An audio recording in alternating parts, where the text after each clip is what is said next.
This is Hino's Sport, bringing you that heat and that fire. We keeping a foot on the what? On the next. We keeping a foot on the what? On the next. Y'all see the shirt, man.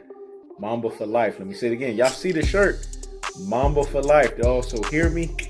Hear me? Well, it's all about Mamba mentality today, man. Let me say it again. It's all about Mamba mentality. So rehear me and rehear me. Well, let's get on to it. Roy Jones Jr. And the prediction king strikes again. And the prediction king strikes again. I told y'all, man. Hino's Sport is always on the thumb and the needle of the damn situation. Roy Jones Jr. has taken too many punches to the head. Let me say it again. Roy Jones Jr. has taken officially too many punches to the head. This is why I'm saying fighters that have been knocked out or knocked down so many times are going to have to get a verifiable CTE scan. Let me say it again. Fighters that have been knocked out or knocked down, they need to get a CTE scan after once. But they need to get this when it's multiple times, and they need to get this on a regular basis. To sit here and say that you have the skill set to debunk or basically embarrass a Deontay Wilder. This is what I was talking about when I say double standards that's associated with boxing. Roy Jones Jr., you done took too many punches to the head. This is why I said you couldn't take him seriously when he was talking about Earl the True Spence. Because this is a guy that's speaking out of punch drunkenness. Let me say it again. He's speaking out of punch drunkenness. So you cannot take a punch drunkard seriously. Because the thing with him being punch drunken is the fact that he's not in his normal state. See, you have to understand the mindset of a drunkard. Let's think about it from a drinking standpoint. Those that are drunkards are never in their right state of mind. Because what does drinking do? It hallucinates you. So if you're in a state of hallucination, you can't be thinking clearly and you can't be thinking straightly. Let me say it again. If you are in a place of hallucination, you can't be thinking clearly and you can't be thinking straightly. Now imagine a fighter that's drinking alcohol, but he's also drunkard in the state of him basically getting knocked out and knocked out at the same time. That's a double variation of him being a drunkard. We can tell that Roy Jones Jr. gets down. He gets some drinks in. We can tell. He's probably a Henny dog type of guy. Let me say it again. He's probably a Henny dog type of guy. And then on top of the fact, the knockouts and the knockdowns that he sustained on top of that, that's what we call punch drunkardness, i.e. mixed with drunkardness times 2 variation. That's dangerous. It's dangerous, y'all. Because not only are you crazy enough to go fight Iron Mike Tyson, a full-fledged heavyweight. You never proved yourself at the heavyweight division. And when you did fight at the heavyweight division, you fought the weakest link in Ruiz. Let me say it again. You fought the weakest link in Ruiz. It was basically what we would say a cherry pick to basically justify that you can fight at the heavyweight division. Mike Tyson will flatten you out even at this stage. And that's an old Mike Tyson. This is an old geezer's type of fight. Now a geezer and Roy Jones Jr. is now trying to tell you that he can fight with the likes of a Deontay Wilder.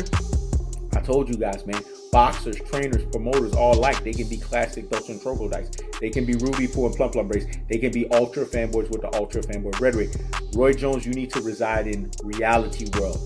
You see, what you guys are seeing is that Roy Jones Jr. is residing in fantasy world. And the reason why he's residing in fantasy world is because he's still showing you lingering effects of a punch drunkard. Let me say it again. The reason why he's residing in fantasy world is because he's still showing you lingering effects of a punch drunkard. You can't take a punch drunkard seriously because the punch drunkenness that's associated behind their mind.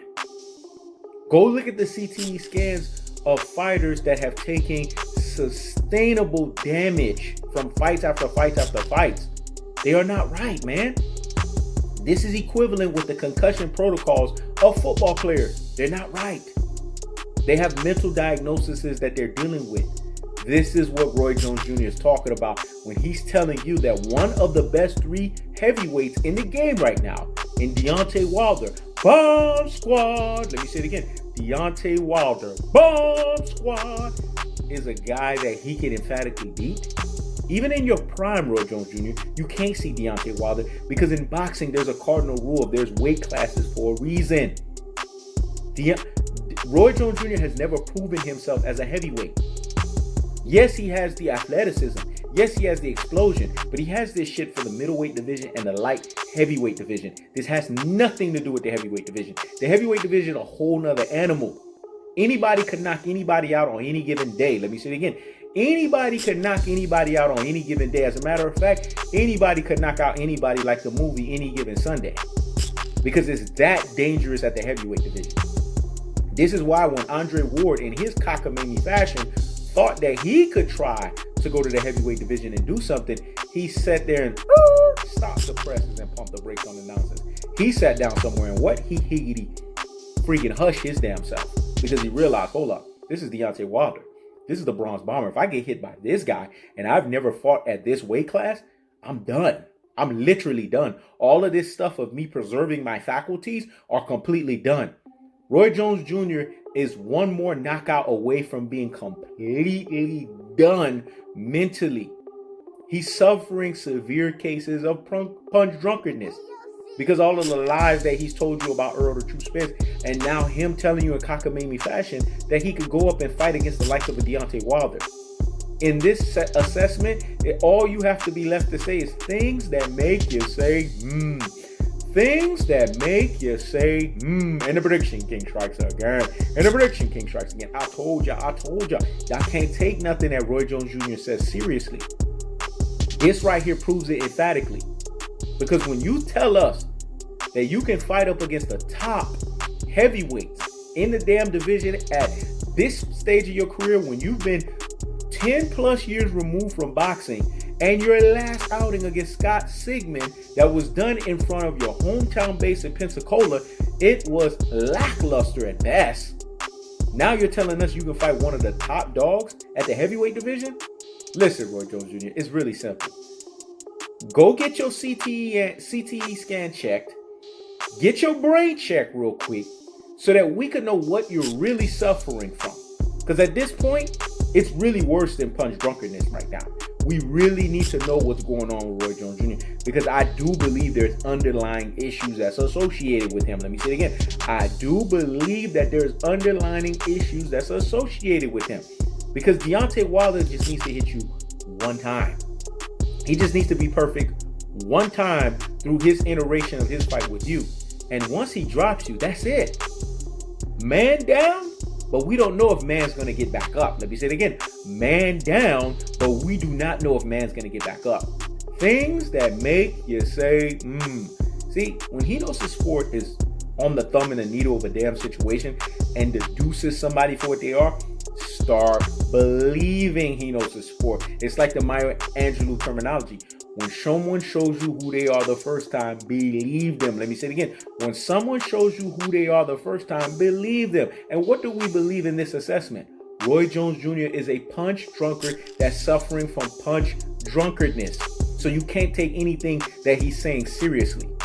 Deontay Wilder, really? Of all people? Even Mike Tyson, when Anthony Joshua chin checked him, Mike Tyson didn't even have a counter for that. Let me say it again. When Anthony Joshua and Tyson Fury chin checked him, Mike Tyson didn't have a counter for that because Mike Tyson understands at the heavyweight division, especially if you've been so many years removed, can't be just barking up the wrong tree. Because if you bark up the wrong tree, like Jay-Z said, the tree will fall on you. Let me say it again. If you bark up the wrong tree, like Jay-Z said, the tree will fall on you. Listen, folks, it's really simple. Roy Jones Jr. steps into the ring with the likes of a Deontay Wilder. He's getting flatlined. It's really that simple. I keeps the foot on the what? On the next. I keeps the foot on the what? On the next. Listen, y'all. Recap. You can't listen to a punch drunkard because they're suffering what we call punch drunkenness. This is He Knows the Sport. Check it out.